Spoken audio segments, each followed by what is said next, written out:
بكم مستمعي الكرام وحلقة جديدة من البرنامج. عزيزي المستمع، يسعدنا أن نلتقي في هذه الحلقة مع الدكتور مجدي حسن علام، استشاري العلاقات الأسرية والصحة النفسية وتعديل السلوك. دكتور مجدي، أهلا بحضرتك معانا، منورنا. أهلا بيك يا أستاذ إيمان، وأهلا بالعاملين في إذاعة الوادي الجديد والبرنامج المتجدد دائما محطات في حياة. نعم. دكتور مجدي، احنا عارفين ان حضرتك ما شاء الله سافرت للعديد والعديد من الدول، ودايما السفر بيدي الانسان خبرات. يعني كل حلقة هناخد دولة من الدول دي، حضرتك هتصحبنا في جولة كده تعرفنا على ظروف الدولة دي، اجتماعياتها، اقتصادياتها، تعليمها. اكيد احنا هنستفاد من خلال رؤية حضرتك. النهاردة قررنا ان احنا هنتكلم عن تايلاند، وتايلاند بتقع في قارة اسيا. واضح ان حضرتك مغرم بيها جدا لان حضرتك بتحب تسافرها كتير. يعني كلمنا اولا عن تايلاند، وعرفنا حضرتك عن تايلاند والانطباعات الاولى اللي حضرتك اخدتها عن هذه الدولة. اتفضل. احنا عايزين نقول ان مملكة تايلاند دي كان اسمها سابقا سيام، وهي بتقع في جنوب شرق اسيا في شبه الجزيرة الهندية، بحدها من الشمال والغرب دول ميانمار ولاوس من الشمال والشرق، وكمبوديا من الشرق، كما يحدها من الغرب جبال الغابات، ومن الشمال الشرقي هضبة خورات، والسهول الوسطى للمنطقة الداخلية والشواطئ. وعشان كده من المساحة بتاعتها بنقول عليها 513 كيلو متر مربع، 510 كيلو متر يا أستاذ إيمان يابسة، و2 كيلو 300 دي من المياه. سكان تايلاند احنا بنقول عليهم الشعب المبتسم، يعني كل وجههم في المقابلات وما بيقابلوا الناس بابتسامة جميلة. شعب هو اسمح لي نتوقف عند النقطة دي. احنا عندنا لما بنشوف حد مبتسم باستمرار بيدينا انطباع انه حد طيب. هل هم فعلا طيبين ولا دي يعني سمة فيهم؟ دي سمة فيهم، ودي اللي احنا بنقول عليها احد وسائل الجذب السياحة في تايلاند، هي السمة دي. احنا عايزين نقول لحضرتك ان الغالبية العظمى من السكان من نسل المتحدثين بلغة اسمها تاي، دول اللي بيعيشوا في المنطقة منذ اواخر القرن الثالث عشر. عدد سكان تايلاند لغاية اخر احصائية في 24 72 مليون نسمة. دي احدث تقديرات للامم المتحدة، اي ما يعادل 91% من مجموع سكان العالم. ده نسبة كبيرة جدا. السياحة في تايلاند تعتبر احد اكثر الدول شعبية للسياح الاجانب، وتعتبر مدينة بانكوك اللي هي العاصمة احد اكثر المدن زيارة في العالم. يعني بتتميز بالجمال الطبيعي، الثقافة، مزيج من البنية التحتية الحديثة والثقافة التاريخية. ودايما هناك عندهم في مراكز تجارية، لأن تايلاند في العموم تحتوي على أطلال قديمة وآثار متبقية من المملكة الإيوسايا زي المعابد وأطلال القصر. السياحة هناك يا أستاذ إيمان من أهم الزيارات للعالم كله، لأن تايلاند حقيقي بتتميز بجمال طبيعي، ثقافة، مزيج من البنية التحتية الحديثة والثقافية التاريخية. ودايما بنقول الفنادق والمراكز التجارية الجذابة هناك والمعابد، وكل ده كانت أكبر مدينة في العالم خلال القرن الثامن عشر ميلادي. دي بالنسبة كموقع للتراث العالمي لليونسكو. لازم ناخد بالنا ان دولة تايلاند دي مملكة. النظام الحكم السائد في مملكة تايلاند هو النظام الملكي الدستوري، والملك اللي حكم هذه البلاد هو راما التاسع، واللي بيعود لسلالة تشاكل. ده بيحكم البلاد، وعشان كده في تقديس للعملة اللي هي العملة المستخدمة في تايلاند هي البات.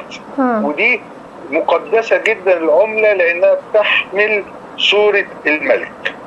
نعم.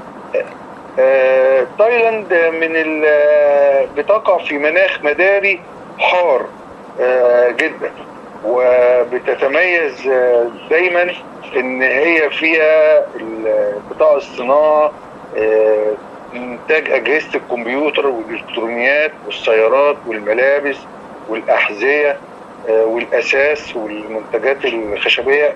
وبرضو علاوة على ذلك من اجمل دول العالم اللي فيها فاكهة. انا لما بروح بقول فاكهة الجنة. متهيألي اصناف جديدة برضه احنا مش متعودين عليها في مصر، مش كده؟ اطلاقا. يعني اصناف ممكن نقعد نعددها مثلا 3-4 ايام يعني. والجميل قوي يا استاذ ايمان اللي تخش الاسواق بتاعتهم، مثلا سوق على مساحه 7000 متر، مقسم للخضروات، مقسم للفاكهه، مقسم للاسماك، مقسم للتوابل. ما تلاقيش رزايه واقعه في الارض، ما تلاقيش في سوق الاسماك اي حاجه واقعه في الارض، كله نظيف. هم شعب نظيف قوي، شعب ابتسامتهم جميله جدا، بيحبوا النظافه في تعاملاتهم، حتى لما بيقدموا الفاكهه او يقطعوها او كده. في نفس الوقت برضو عايز اشير ان هم الشغل بتاعهم دايما من اليوم الجمعه ليوم الاثنين من الساعه 8 الصبح للساعه 6. لحظة، يعني عندهم السبت والحد اجازة يومين؟ السبت والحد اجازة من الساعة 8 الصبح لحد 6 المغرب. يا ده وقت طويل جدا يا دكتور. وبعد كده عندهم نشيد الوطني لازم كله بيقف ويبجل هذا النشيد اللي بيبقى وقتين في اليوم، وقت الساعة 8 وقت الساعة 6. يعني بيكون فين؟ في الأسواق، في كل شيء؟ في كل مكان، محطات المترو، محطات الباصات، في المولات.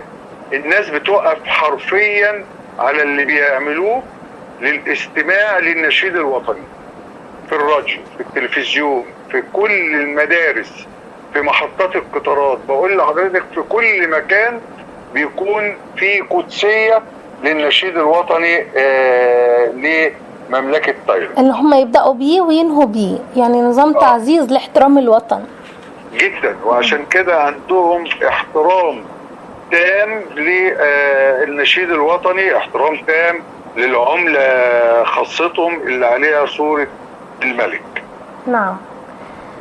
وعشان كده دايما عايزين نقول في برضو حاجات دايما اللي هم بيكونوا بيحبوهوش، يعني حاجات لازم ناخد بالنا اللي هم بيسافروا. طب السفر اساسا عشان اسافر اروح تايلاند 9 ساعات ونص مسافة برضو.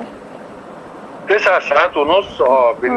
بتاخدي من القاهرة اللي تنزلي في تايلاند هناك في المدينة 9 ساعات ونص. نعم. يعني اتفضل دكتور. كمواطن يا دكتور، مواطن مصري، اول انطباعاتك الاولى لما نزلت المملكة دي كان انطباعات حضرتك ايه؟ الاهتمام بكل ما هو اثر عندهم، بيحبوا جدا ان هم يعملوا سياحة. السياحة عندهم مش عايز اقول لحضرتك كل دول العالم موجودة هناك، كل دول العالم موجودة جوه تايلاند، بتستمتع بالجزر اللي هي بتعدي حوالي 1300 جزيرة، بس يعني اكثر شهرة فيهم حوالي 38 جزيرة. الحرية التامة في الدين، دي حرية الدين دي مش هتشوفيها في دول كتير. الحكومة بتعترف بالديانة الأساس بتاعتهم اللي هي الديانة البوذية 94%، الإسلام 5%، الهندوس والمسيحية والسيخ دول حوالي 3%. التعليم، نعم التعليم يا دكتور، أكيد التعليم هو اللي موصل لكل الأمور اللي حضرتك بتقول عنها سياحيا واقتصاديا وتكنولوجيا. التعليم هو اللي وصلهم للتطور ده. كلمنا حضرتك عن التعليم هناك. التعليم حضرتك، دولة أو مملكة تايلاند في التعليم عندها اهتمام بكل طفل في البدايات بتاعته من مراحل اللي بيكونوا فيها مراحل الحضانة أو مراحل الأولى. اهتمامهم بالتعليم اهتمامهم بيظهر في تبجيلهم واحترامهم لكبار السن. النهاردة كبار السن لما بيقولوا كلمة بيكون كله بيحترم هذه الكلمة. النهاردة التعليم في مملكة تايلاند من أكبر الدول اللي في العالم اللي طورت من نفسها في التعليم. التعليم عندهم حضرتك مناهج مدروسة، مناهج معروفة بالنسبة للمراحل التعليمية، وهي قريبة من المراحل التعليمية المصرية، ولكن في الكثيرين منهم بيكمل دراساته في الدول الأوروبية، وده نتيجة ان زيادة الاقتصاديات الصناعية الحديثة اللي اتمثلت في صادرات 90% من الناتج المحلي كان اساسها الدراسة العلمية اللي كثيرين منهم درسوها في الدول الأوروبية. يعني أصل التطور اللي حضرتك بتحكي عنه ده كله جزء منه وارد من أوروبا يعني. بالتأكيد، عشان كده يعني هم بيحترموا ساعات العمل، أقصى ساعات العمل زي مصر هنا 8 ساعات. بيحترموا الاقتصاديات بتاعتهم، الاقتصاد بتاعهم. خدي بال حضرتك لما بنقول الإلكترونيات وأجهزة الكمبيوتر والملابس والسيارات، احنا هنا في مصر بنلاقي صناعات كتير مكتوب عليها ميد ان تايلاند في الدولة عندنا. نعم. ده نتيجة ان هو وصلوا لمرحلة ان هم وصلوا للتصدير. قطاع الزراعة عندهم بيشكل 10% من الناتج المحلي الإجمالي، واللي بيشتغل في الزراعة 50%. خد بال حضرتك من السكان، نسبة كبيرة جدا. واخد بال حضرتك؟ القطاع اللي بعديه قطاع السياحة، ده المصدر الرئيسي للنقد الأجنبي عندهم. النهارده حضرتك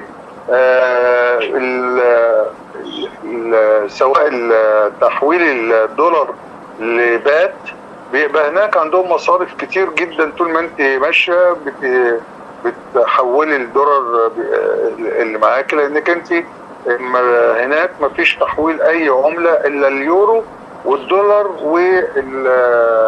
والعمله السعوديه اللي هي يعني ليهم عملات محدده بيتعاملوا بيها بقى. ايوه طبعا. يعني اللي مسافر بيبقى محول العمله من قبل ما يسافر من هنا هو طبعا عشان يعرف يتعامل هناك.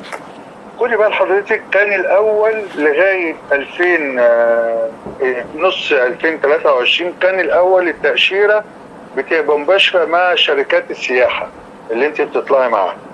ليه انا بقول شركات السياحه؟ لان لازم يكون معاكي دليل سياحه وانت رايحه دوله تايلاند، مملكه تايلاند. ليه؟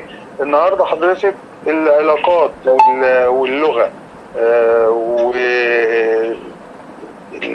والأعمال السياحية كلها لازم تقوم بيها شركة سياحة أو مسؤولين سياحة، عشان يبقوا عارفين انت هتطلعي الفترة بتاعتك قد ايه وهتستمتعي بايه.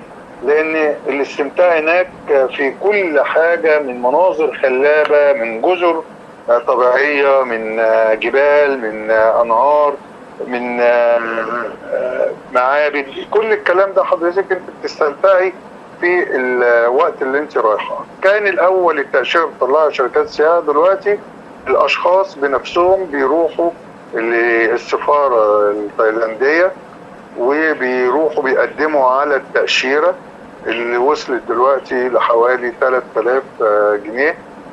بالنسبة للفردين. تمام. يبقى انا عايزه اقول انه المناظر الخلابه هناك والطبيعه اجمل ما يكون هي اللي بتجذب السياح، الى جانب طبعا المعابد والمناطق الاثريه اللي زي ما حضرتك قلت ان هم حريصين جدا عليها. خدي بال حضرتك يعني برضك عشان اللي مسافر يبقى عارف الناس دي ايه اللي بتحبه وايه اللي ما بتحبوش. الناس دي عندهم زي ما قلنا حضرتك في حاجة اللي هي ما ينفعش اللي انت وانت ماشية عايزة تشاوري لحد تشاوري له بصباعك، ممنوع. لازم بالكلام او بالإيماءة بالرأس، حتى السلام إيماءة بالرأس، ودي قاعدة عامة. مفيش المصافحة زي عندنا الإيد بالإيد؟ ممنوع المصافحة والأحضان والبوس، ممنوع. ليه يا دكتور؟ هي دي تقاليد. هو التقاليد دي لازم ما ينفعش تشاور على حد بصباعك، لأن ده يعني من الحاجات أو الدلائل اللي بتزعله. ممنوع تشوفي طفل شعره جميل تلمسي راسه، ممنوع. دي حاجة بتضايقهم جدا وده خطأ كبير، ولازم نعتذر عنه لو حصل كده. اما بتخش المعبد لازم تخلعي الحذاء، الشوز اللي انت لابساه تخلعيه وانت داخله المعبد. أيوة. لازم ما ترفعيش صوتك جوه المعابد اللي انت بتزوريها، لان المعابد هناك عندهم متميزه بالالوان الجذابه، الالوان الجميله قوي، وهم عارفين ازاي يجذبوك اللي انت تزوري هذه الاماكن. ممنوع ترفعي صوتك، ممنوع لو انت هتتصوري مع احد الكهنة ان انت تلمسيه، لا، الصورة من بعيد. يعني لو انت هتمشي مثلا حضرتك في محطة قطار لازم تلتزمي بالجنب اليمين اللي انت هتمشي فيه، لان الجنب الشمال ده للناس اللي بتمشي بهرولة او بسرعة. نظام. واخد بال حضرتك؟ تمام. اللغة بتاعتهم فيها احترام في الحوار، حتى لو بتتكلمي معاهم بالانجلش بتتكلمي معاهم باحترام شديد. شعب الابتسامة ده هو شعب الابتسامة والإيماء بالرأس والانحناء قليلا كده، واخد بال حضرتك، عشان تعرفي ان انت قد ايه في احترام ليكي وانت ماشية وبتكلميهم، وهي دي طريقة مهذبة قوي في الاحترام. تمام. طب يا دكتور يعني عايز اعرف العلاقات الاجتماعية بينهم وبين بعض، هل في حدود وفاصل كبيرة جدا وكل حد يعني معظم اوروبا واسيا وامريكا بيبقى كل فرد في حاله، حتى لو اسرة واحدة بمجرد ما الابن بيكبر بينفصل؟ هل هم بقى شوية يعني اسيا برضو فيها بعض المظاهر المختلفة، هل هم يعني كل واحد حاطط حدود ومنعزلين كل واحد مع نفسه، ولا فيهم الاجتماعيات شوية كشعب؟ ده شعب اجتماعي من الدرجة الأولى. الشعب اللي بتلاقي العيلة متكاملة في البيت الواحد زي عندنا هنا في القرى والأماكن الموجودة عندنا زي المنطقة البحيرة زي الشرقية. دول بيعيشوا مع بعض في تكامل وساكنين مع بعض في بيت واحد. عشان فلاحين معظمهم يا دكتور فعايشين في ترابط زي كده مثلا؟ لا، هم العوائل عندهم ايوه، هم العوائل عندهم في احترام شديد، وعشان كده يمكن خدت بال حضرتك في الاول لما قلت لك احترام الكبار ده حاجه عندهم مقدسه. كلمه الكبير ده كلمه مقدسه، حتى لما هنيجي نتكلم عن الحالات الزواج بتاعتهم او الافراح او كده، لازم نذكر دايما ان الاجتماعيات رقم واحد. تمام. خدي بال حضرتك في الطعام بتاعهم، يعني دي احنا كنا بنفاجئ في الأطعمة بتاعتهم. الأطعمة بتاعتهم تبقى دايما كلها طازة، النكهات بتاعتها فريدة جدا ومتنوعة، بس المشكلة يا أستاذ أيمان إن عندهم الطعام حار جدا، حامي جدا. معظم آسيا كده على فكرة، يعني في ناس في باكستان قالوا كده والهند كده برضو الطعام عندهم حر جدا، هي تقريبا سمة القارة الآسيوية غالبا يعني. يعني هم عندهم التوابل والاعشاب دي، يعني عندهم مثلا من اشهر الاطعمه اللي هو حساء المكرونه اللي هو الفوق دي، والكاري. ودي من الحاجات اللي لما تيجي مثلا حضرتك بتاكليها، يعني اللي يتحمل بقى الشطه بتاعتها والفلفل الحامي جدا اللي انا ما شفتش زيه. عندهم الفطاير الحلوه برضو اللي هي الكنومو دي فطاير بتبقى صغيره كده من جوز الهند، وبتتقدم مع صلصه حليب جوز الهند يعني. الكاري الاخضر ده عندهم عباره عن فلفل اخضر وحار جدا، ده بيستخدم مع كل الاطعمه. نعم. هل بيميلوا للاسماك شويه؟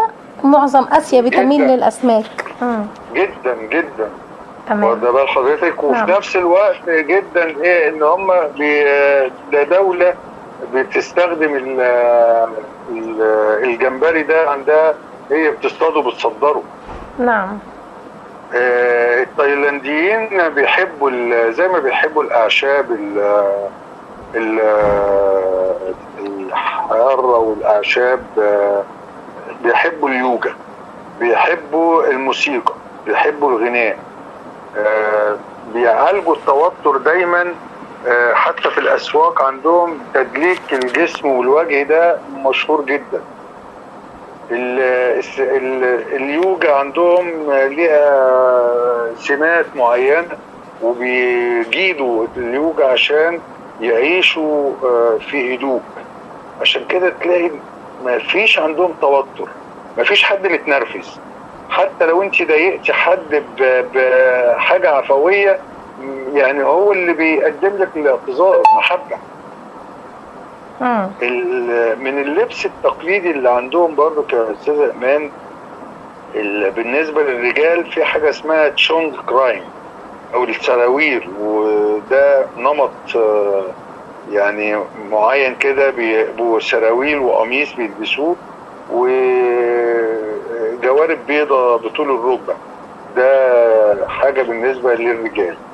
والسيدات النهارده عندهم الغالبيه العظمى اللي انا شفتها ان هم بيشتغلوا، بتخلص العمل بتاعها سواء في مصنع او في اي مكان، بتلاقيها جايه بالموتوسيكل بتاعها وعليه المأكولات بتاعتها حسب اللي بتقدمه، فاكهه، حادق، حلو، بطريقه نظيفه جدا وشيك قوي، ومفيش مزاحمه ومفيش اي حاجه مقاطعه بعضهم بعض. لا، في هناك حاجه اسمها الاحترام المتبادل ما بين التجار او البائعين وما بين السياح المتجولين حواليهم.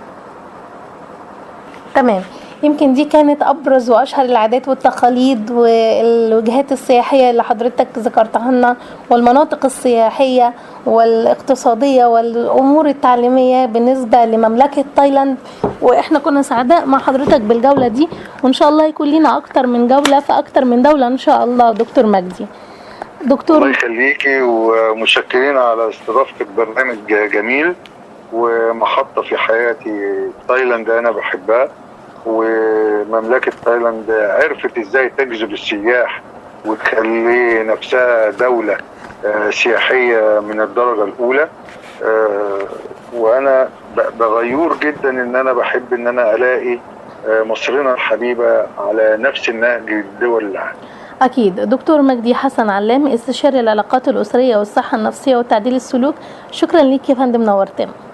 شكرا يا استاذ امان، وشكرا للعاملين بإذاعة الوادي الجديد، وشكرا للبرنامج المتميز محطة في حياتي. شكرا لكم مستمعي الكرام. الشكر موصول للزميل إبراهيم عبد الحميد من الهندسة الإذاعية.